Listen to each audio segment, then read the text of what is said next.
The judge pronounced the sentence, 1 year in the county jail. A dead silence fell over the packed Virginia courthouse. Then, the patriarch of the most powerful clan in these mountains, Floyd Allen, rose to his feet. His eyes blazed as he uttered the words that would become a signal for slaughter. "Gentlemen, I ain't a-goin'."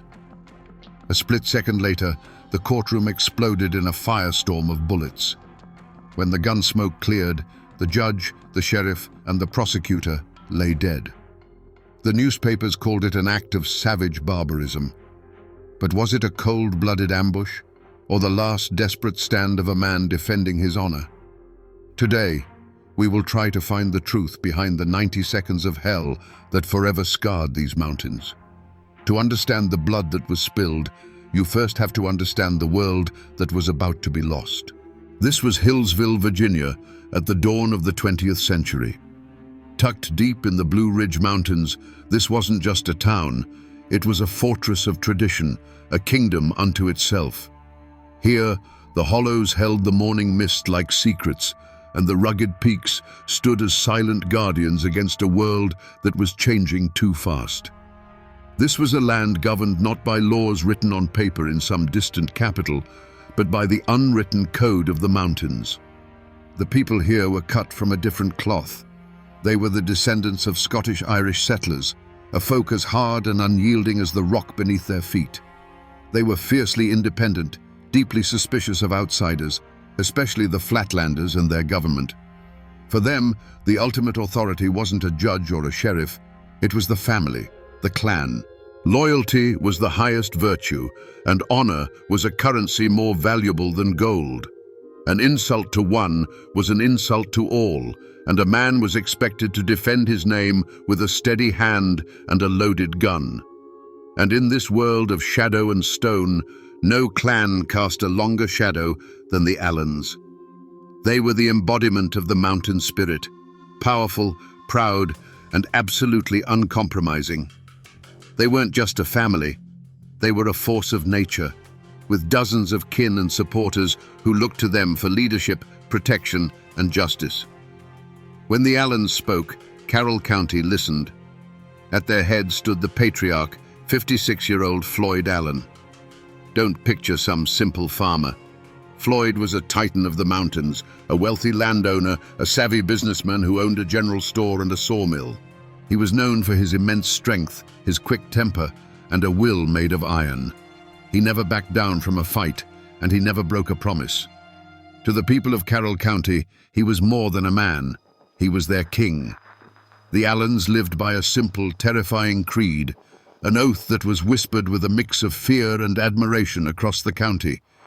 It was the foundation of their power and the very core of their identity. No Allen will ever go to jail. This wasn't just a boast. It was a declaration of sovereignty, a promise that they would answer to their own code of honor before they ever answered to the laws of the Flatlanders. But the outside world, with its telegraphs, its railroads, and its centralized government, was creeping closer. The authority of the state was pressing in on this isolated kingdom, seeking to replace the ancient law of the clan with the modern law of the land. The world of the Allens and the world of Judge Thornton Massey were two massive millstones, grinding slowly, inevitably, toward each other. It was only a matter of time before someone got crushed between them. Great tragedies often begin with the smallest of things, a spark in a tinder-dry forest. For the Allens, that spark was a clumsy gesture at a local corn festival. Floyd's young nephew, Wesley Edwards, tried to kiss a girl. It was a foolish, youthful act, but in the mountains, where a woman's honor is fiercely guarded, it was a profound offense. The girl's brothers, Will and Sid, saw it, and fists flew. News of the fight traveled fast, echoing through the hollows until it reached the ears of Floyd Allen. His nephew had been challenged, his kin had been disrespected. This was not a simple brawl to him, it was a stain on the honor of the entire Allen clan. He didn't wait for the law, he dispensed his own. He met the Edwards brothers on a dusty road, and the conversation was short. According to witnesses, Floyd, a man of formidable strength, beat one of the brothers so severely with the butt of his pistol that he left him bleeding and broken in the dirt. Now the outside world was forced to act. The beating was too public, too brutal to ignore. A warrant was issued for the arrest of Floyd Allen. Sheriff Lewis Webb and his deputy, men who knew exactly who they were dealing with, rode out to Floyd's home. They were met on the porch by the patriarch himself, not with his hands up, but with a rifle cradled in his arms. In a tense standoff, Floyd made his position clear. He had been insulted, he said, and he would not be dragged from his home like a common criminal. This was the moment the line was truly crossed. Floyd Allen looked the law in the eye and did not blink. He told the sheriff that he would come to court, but he would come on his own time, on his own terms. And incredibly, that's exactly what happened. The sheriff and his deputy retreated, empty-handed. Floyd surrendered when he was ready, walking into town not as a prisoner, but as a king granting an audience. He had bent the law to his will, proving to everyone in Carroll County that he was a power unto himself. But in doing so, he had thrown down a gauntlet. He had publicly humiliated the court and dared it to challenge him. Now, all eyes turned to the Hillsville courthouse. It was no longer a place for a simple assault trial. It was a battlefield, and everyone knew the Allens were coming prepared for war. March 14th, 1912.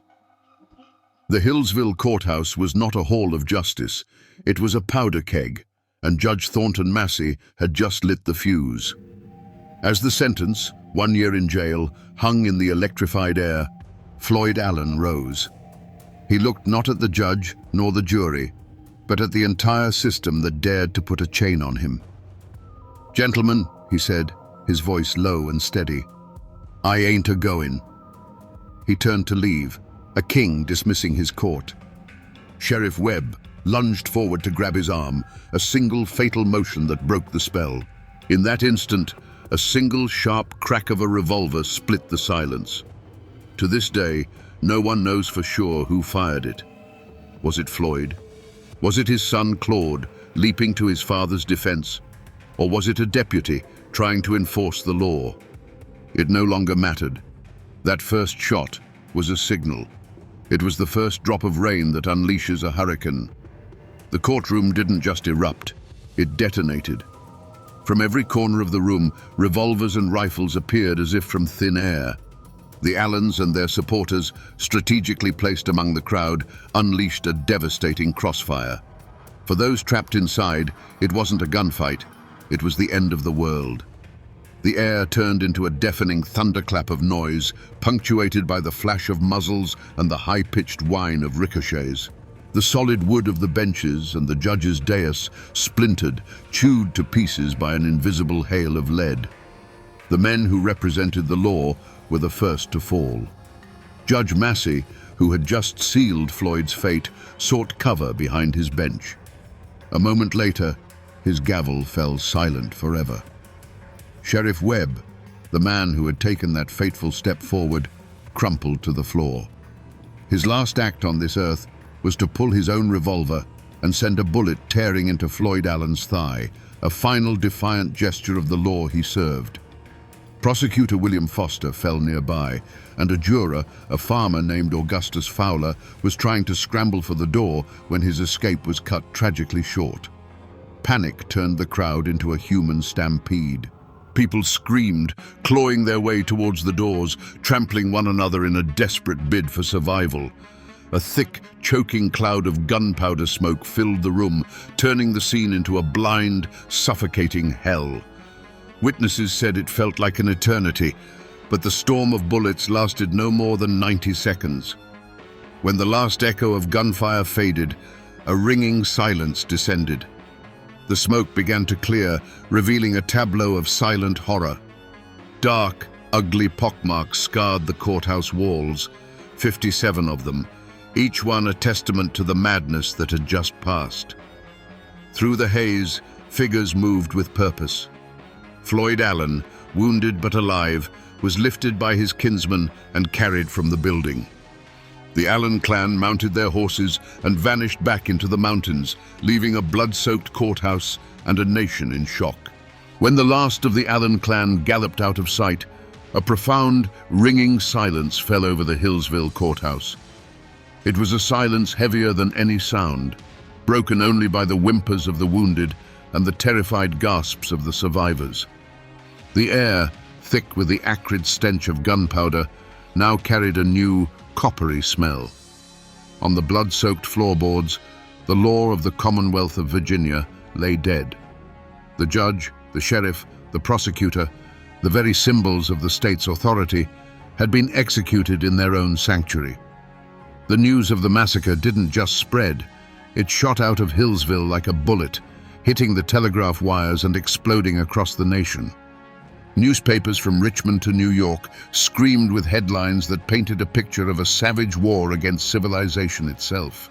They called the Allens mountain degenerates, barbaric clansmen who had risen up against the rule of law. The story tapped into a deep-seated fear of Appalachia as a wild, untamed frontier. There was no room for nuance in these reports. There was only shock, horror, and a thunderous call for vengeance. The response from the state was swift and absolute. Governor William Hodges Mann declared that the assassins would be hunted down if it took all the resources of the Commonwealth. He mobilized the state militia, but he also called in a force more feared and perhaps more suited to the task, the Baldwin Felts Detective Agency. These were not ordinary lawmen. They were ruthless, efficient bounty hunters, veterans of the brutal coalfield wars, known for their willingness to meet violence with greater violence. They were the modern world's answer to the Mountain Clan, a hired army that understood the language of the gun. The great hunt began. The mountains, which had always been the Allens' fortress, had now become their cage. The Baldwin Felts detectives, methodical and relentless, swarmed into Carroll County. They brought with them the tools of the modern age, photographs of the wanted men, a network of informants, and the promise of a hefty reward that could turn a neighbor into a betrayer. They combed every hollow, searched every cabin, and squeezed the community with a grip of fear. For the Allens, there was nowhere left to run. One by one, the fugitives were captured or surrendered. The net tightened until finally, acting on a tip, detectives found their ultimate prize. Hiding in a lumberjack's shack, wounded and exhausted, were Floyd Allen and his son, Claude.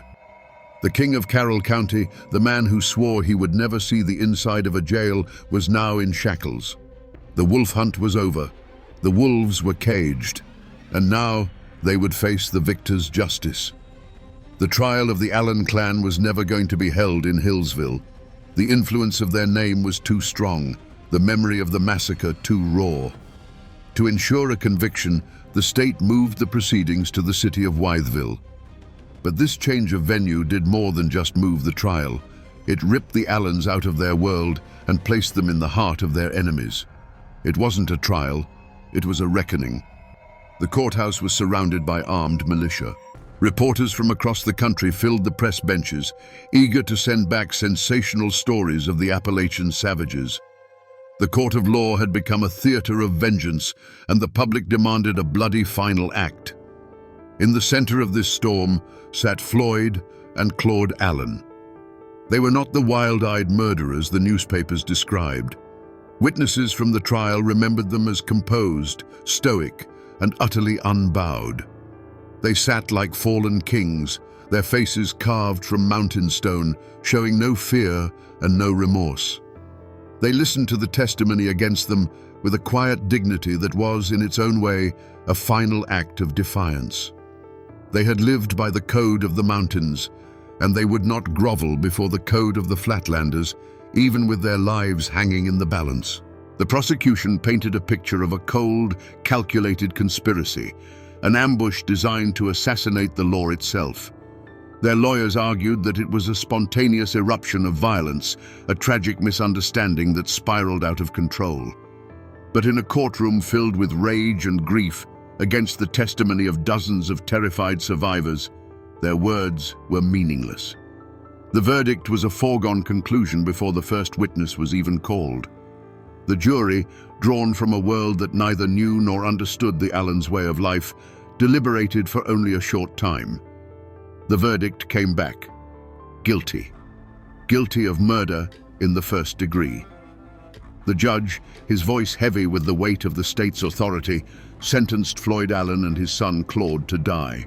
Not by the gun, the weapon of their world, but by the electric chair. A cold, scientific answer to the hot-blooded code of the mountains. The other clan members involved were handed sentences that would see them waste away for decades behind bars, their power broken, their families scattered. The sentence was met with applause in the courtroom and celebrated in newspaper headlines as a triumph for civilization. The law had been challenged, and the law had won. But back in the misty hollows of Carroll County, the whispers told a different story. To many, this wasn't justice. It was an execution carried out by a foreign power. The state had not just punished murderers, it had made an example of men who dared to live by their own rules. And so the question that hangs over this story remains, even a century later. Was it justice that was delivered in that Wytheville courtroom? Or was it simply the final brutal act of a war between two worlds, where the victor got to write the law and call it by whatever name they chose? The years have passed, and the gun smoke over Hillsville has long since cleared, but the echo of those shots has never truly faded. On March 28, 1913, Floyd Allen walked to the electric chair. As they strapped him in, he looked at the witnesses and spoke his own epitaph, words as hard and unyielding as the man himself. "Gentlemen, I'm dying like a man. I'll get there before you do." Minutes later, his son Claude sat in the same chair, meeting his end with the same mountain stoicism. The state had its final victory. But the Allen story didn't end there. Floyd's brother, Sidner, became a legend of survival. Riddled with 11 bullets during the shootout, he not only lived, but escaped, hiding in the mountains for months. When he was finally caught, he was sentenced to 35 years in prison, but he outlasted the outrage. He was eventually pardoned, a man who stared death in the face and walked away. The other clan members served their long sentences, returning to a world that had moved on, forever branded by those 90 seconds of violence. If you go to Hillsville today, you won't see the original courthouse. It was torn down decades ago, but for years its replacement stood on the same ground, and the old-timers would tell you that the spirit of that day lingered. They said that for a long time you could still trace the bullet holes in the old building's walls, silent mouths speaking of the chaos. The graves of Floyd and Claude Allen can still be found in a family cemetery, their stones a quiet, somber testament to the clan's vow. They are not just graves, they are a landmark, a place where the past feels close enough to touch. The rest of the world has largely forgotten the Carroll County Courthouse massacre. It's become a dusty footnote in the history books. But here, in these mountains, it is not forgotten. It has seeped into the soil and become folklore. The story is told not as history, but as a cautionary tale about pride, honor, and the terrible price of defiance. The Allen name still echoes through these hollows, a name that for some means murder and mayhem, but for others, still whispers of a fallen king who dared to stand against the world and kept his promise that he would never, ever go to jail. The mountains remember. So we come back to the question that hung in the gunsmoke of that Virginia courthouse. Were the Allens cold-blooded killers who planned a massacre from the start? Or were they defenders of an ancient code, pushed to a final desperate act?